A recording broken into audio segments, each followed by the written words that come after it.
njih koji zamijeniše istinu Božiju lažju, crkvu Božiju idolima, vjeru Božiju lažnim vjerama, učenje Božje lažnim učenjem, koji zamijeniše istinu Božju lažju i više poštovaše i poslužiše tvari nego Tvorcu, koji je blagosloven u vjekove. Amin. Zato ih predade Bog u sramne strasti, jer i žene njihove pretvoriše prirodno upotrebljavanje u protiv prirodno. A isto tako, ovo je vrlo važno da ne mislite da se mi prvi put srećemo sa ovom patologijom, tim izvrtanjem prirode, pa je žena sa ženom. To se danas sve manje skriva, a sve češće javlja. Apostol Pavle, naša crkva je kroz Duhom Svetim, kroz Svetog apostola, jer apostol je učitelj do kraja vremena. Svi oni procesi koji se budu odigravali i danas odigravaju, oni su pokriveni apostolskim učenjem. Ne može nešto da se desi, a da apostol slegne ramenima i kaže ne znam šta bi ti rekao. Nema toga u crkvi. To je duhovno učenje. To je učenje Duha Svetog i ono se proteže, jer je učenje vječnog duha, proteže se kroz svo vrijeme i važi za sve generacije. Tako da mi odgovore treba uvijek u crkvi da tražimo. A to će danas da nam objasni savremena psihologija.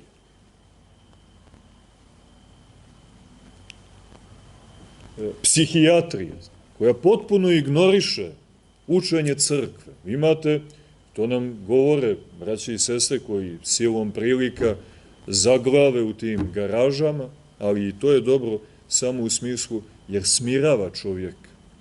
Si htio sam da voziš, pa evo lijepo si se parkirao. Evo, haj sad, razgovaraj. Haj sad njima objasni. Nisi htio sa ocem, sa majkom u crkvi, crkva te lijepo sluša, pa sve trpi, pa sve razumije. Sad vidiš kako će oni da te razumiju. Aha, ti nešto pričaš, da. I tako dok te gleda, a ne vidite, piše tamo odmah te u 2-3 broja, sabije i filuje terapijom.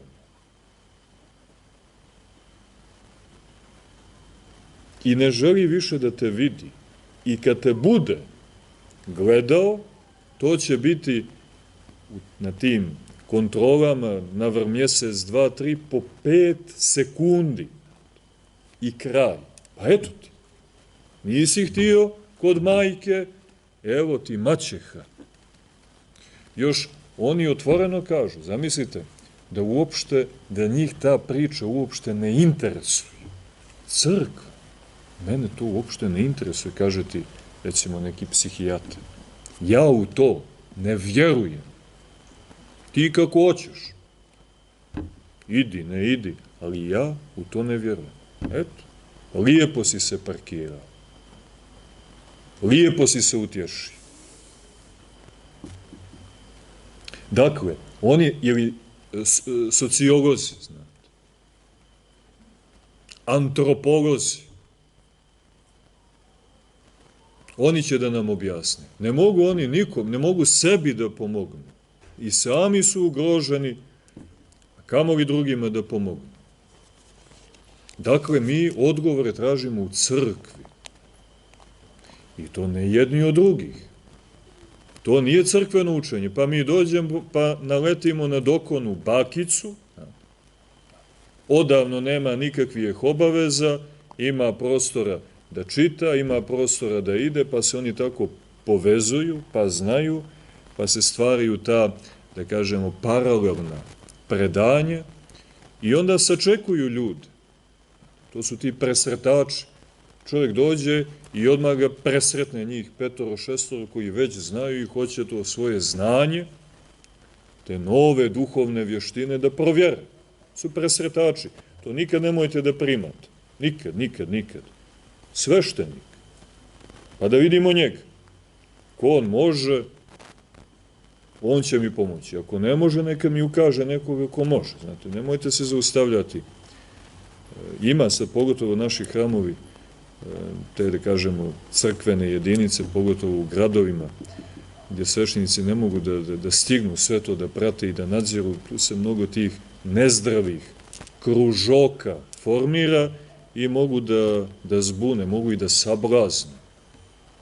I zbunjuju, i sablažnjavaju, opterećuju duhovni etar, guraju neka pravila i praktično smetaju misiji crkve. Ima ko će nas da sačeka, ima ko će da nas pouči. Na kraju krajeva, neće ni sveštenik kao takav, on može da vam prenese učenje učitelja. A ti izvoli, ako hoćeš poslušaj, moje je da ti prenesem, ti ponudim, a ti odluči sam. Na tebi je. Ali da znaš da mi imamo odgovor na sva pitanja, imamo rešenje, imamo lijeka za sve bolesti. A šta za sve? Imamo lijeka za one glavne bolesti. Imamo tumačenje svih tih događaja i procesa. Znamo gdje je uzrok, znamo i koje će posljedice da slijede. Evo kako to divno sveti apostol objašnjava, pa kaže, zato ih predade Bogu sramne strasti, jer i žene njihove pretvoriše prirodno upotrebljavanje u protiv prirodno. To je ta pojava koja je danas i tekako prisutna. A isto tako i muškarci, ostavivši prirodno upotrebljavanje žena, raspališe se željom svojom jedan na drugog. Muškarac na muškarce.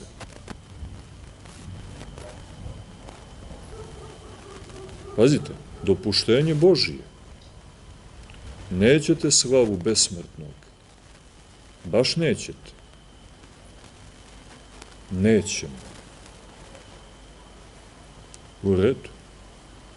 Povlačim se. Idite kud ste naumili. I eto, vidimo do čega smo došli. Nećemo Božji blagoslov. Pa evo vidimo kako nas je prokletstvo snašlo. I još da znate, to su ozbiljni procesi, to su pokrenute sile, to je priroda, pala priroda ustala na tebe. Sam ne možeš da se izboriš. Oni koji ulaze, mislimo na duhovnike, koji ulaze u taj prostor, kojima se povjeravaju ljudi koji imaju duhovne probleme, koji vode duhovnu borbu, dobro znaju kako je to složen proces, kako je to ozbiljan problem, kako je čovjek bez Božjega blagoslova potpuno nemoćan u toj borbi, kako se priroda kao neka grijehovna plima podiže i prosto ga tim novim nivom poklapa. Uzima mu sve, dakle, novi nivo. U početku je to bilo tako, pa se malo griješilo, međutim, kako vrijeme prolazi, a nivo vode narasta, druge potrebe, priroda se podiže i ona hoće svoj. Nisi htio sa Božjim blagoslovom, nisi htio da te moj mir umiri, evo vidi šta imaš. I ne samo ti, nego svi. Mi danas imamo takvu plimu, takav grehovni tsunami, grehovni potop, a Gospod ga je najavio, da će prije njegovog drugog dolaska biti kao u dane Nojeve. Opšte odstupanje, grehovni potop. I ovo što mi danas ne samo čujemo, nego što vidimo, to su posledice, ovo je vrlo važno da znam, posledice odstupanja od vjere Božje, od crkve Božje, od Božjega blagoslova, od volje Božje.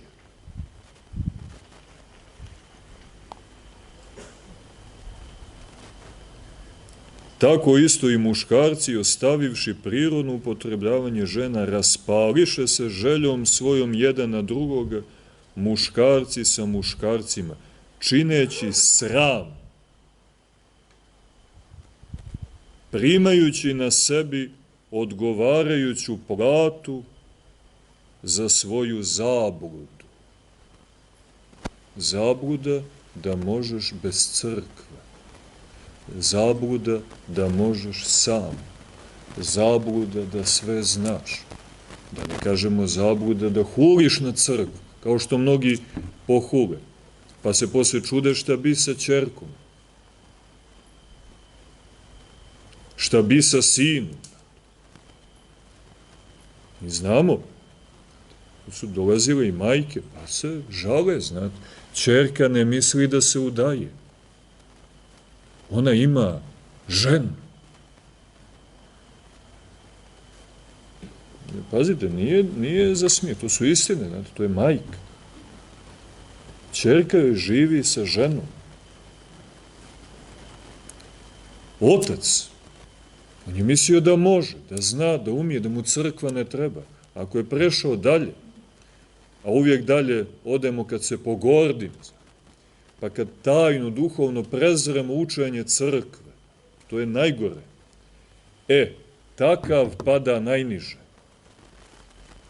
On, ali ne samo on, nego po Božjem dopuštenju, ode mu sin, pa mu sin živi sa partnerom, pa ga gleda mučenik kako se za ruke drže.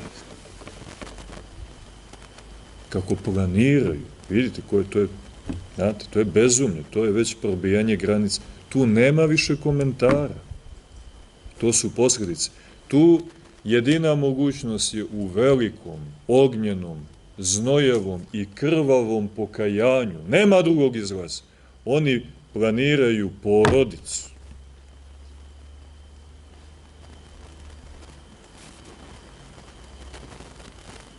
Kako će tata svadbu da organizuje? A kako će baba i djed da prisustvuju?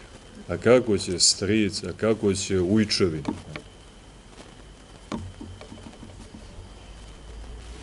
A kako će iscela, rođaci? Razumijete? Kako je to strašno, kako je to užasno. Do čega nas dovodi odstupanje od crkve, od vjere? Da ne mislimo da, to je prosto neutralna pozicija. Ja, ne idem u crkvu. Dobro, vidim ja ne ideš u crkvu, ali vidim da ode u propast. Kaže ti sveti apostol Pavle, vidim ja ne ideš ti u crkvu, ali vidim gdje su ti djeca krenuli. Vidim da ih je stihija uzela i odošla. Vidim da ti tu ništa nećeš moći. Tebi se sad čini da možeš, ali doći će dan, i evo ga već je došao, kad će se nemoć projaviti, i to duboka nemoć, kad ćeš se napatiti, kad ćeš plakati, kad nećeš oka sklapati.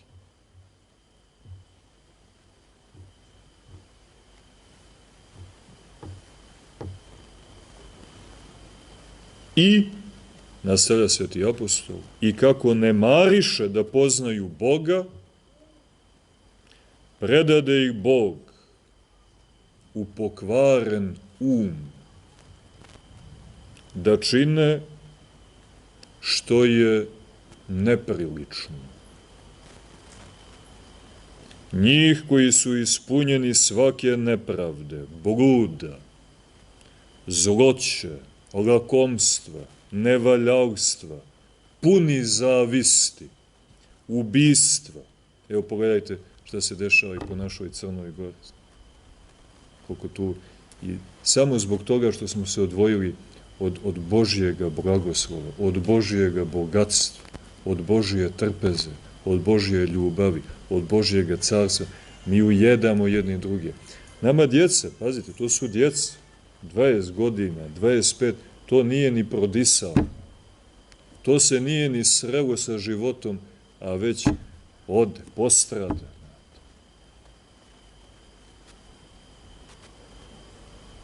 To su posljedice, strašne posljedice. Oni su i žrtve. Ubistva, svađe, lukavstva, zloćudnosti, došaptači, špijunaža. Ne mislite biti špijun, došaptavati. Ne mislite tu profesiju. Ne mislite to zanimanje. Da dođeš, da čuješ, pa da šapneš, da preneseš. Opadači, znate, oni opadaju, kleveću, znate. Pazite, profesije, kaže, opadač. Zanimanje, opadač.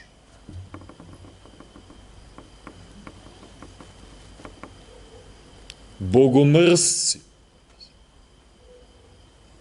Pazite, bogomrzac.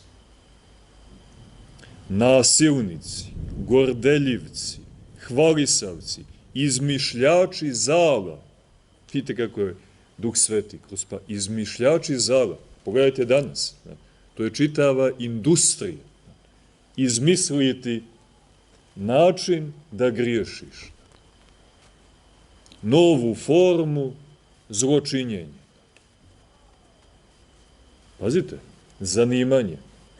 Izmišljači zala. Apostol Pavle, braći i sestre. Nepokorni roditeljima. To roditelji najbolje osjećaju. Nerazumni, nevjere, neosjetljivi, nepomirljivi, nemilostivi.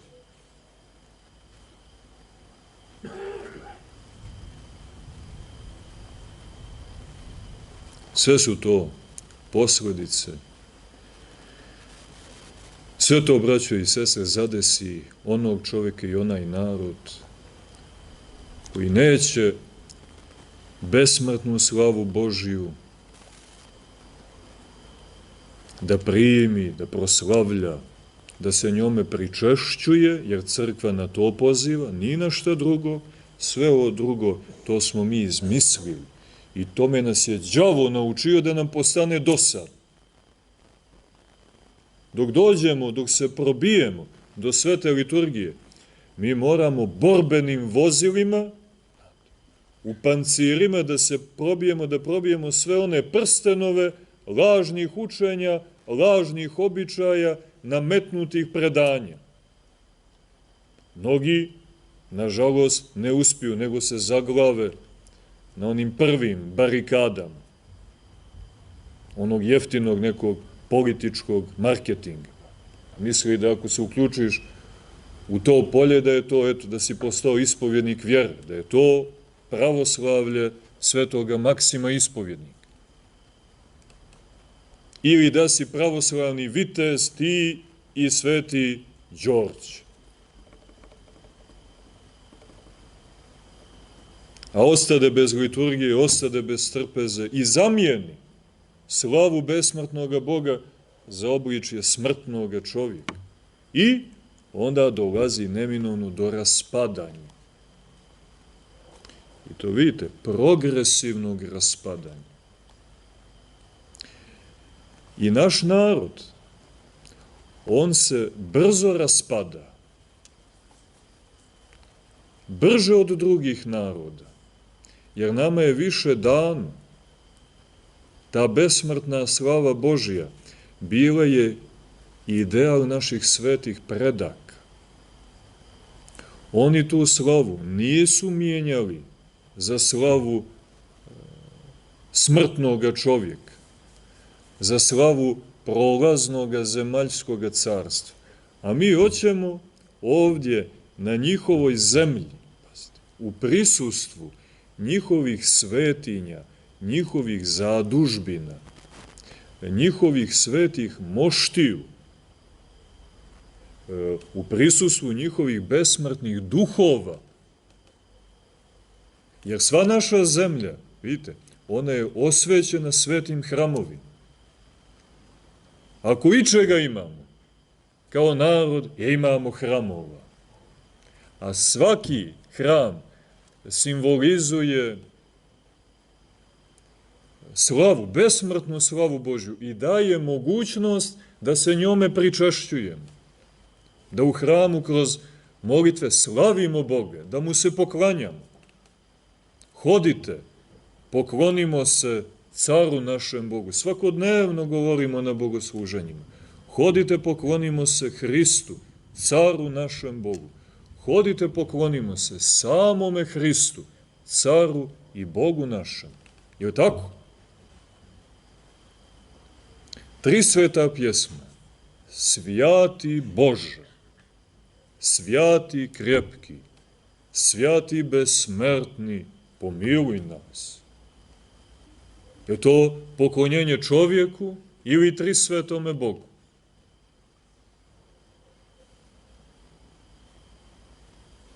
Svi hramovi nas pozivaju, daju mogućnost da tu slavu i sagledamo, da se njoj poklanjamo, da se njome pričašćujemo i da se sami u toj zajednici proslavimo kao ljudi, kao narod i da se na taj način i samo na taj način, nema drugog načina, braćo i sestre, to znajte, nema drugog načina, da se suprotstavimo bezumlju koje nadire. Mi ovdje u Svetoj Crnoj Gori i u Svetoj Srbiji imamo velike prednosti u odnosu na narode koji žive širom svijeta. Recimo, uzmite jednu zapadnu Evropu koja je pokošena, satrven. Sjećam se naše čestite Srpkinje koja je prije 40 godina otišla u jednu prestonicu zapadne Evrope da radi. I priča mi, kaže, oče, otišla kao djevojka iz Bosne, onako iz čestite familije.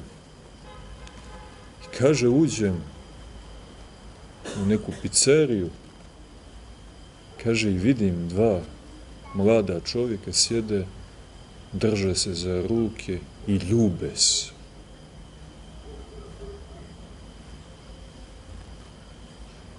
Vidite, to je duhovni šok. To je baš trauma, duhovna trauma. Jer to se dešava, to je potpuno normalno. Oni tamo, to je ta agresija, ali ajde sad da se ne bavimo time mnogo, oni tamo imaju veća prava nego momak i djevojka. Ako bi se oni držali za ruke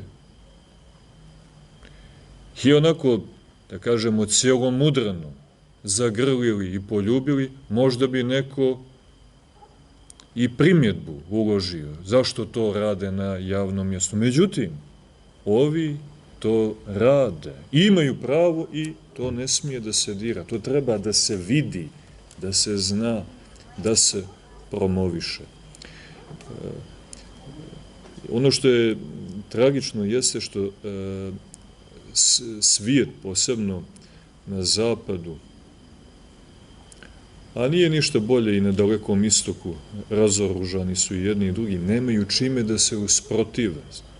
Jedino pravoslavna crkva ima u sebi tu snagu, taj blagodatni imunitet koji može da nam preda i da ostanemo stabilni i nedodirljivi.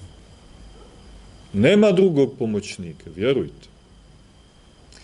Mi ovdje još živimo u zaklonu, istina, zahvaljujući upravo našoj crkvi i molitvama naših svetih predaka, da se mi pitamo, bojim se da bi kapitulirali, nego krv mučenika i ognjene molitve svetoga Save i svih svetitelja naše crkve, one predstavljaju taj ognjeni bedem, ali i nas crkva očekuje da se opredijelimo. Hoćemo li besmrtnu slavu Božiju ili ćemo da mijenjamo za slavu smrtnog čovjeka, zmija, aligatora, životinja ili tih novih bakterija, Pokemona. Crkva to očekuje od nas. I vidite, očekuje brze odgovore. Nemamo vremena mnogo. Treba odgovoriti što skorije. I taj odgovor treba da bude u formi obnove zavjeta koje smo dali na svetom krštenju. A ta obnova, ona se na jeziku naše crkve, na evanđelskom jeziku naziva pokajanjem.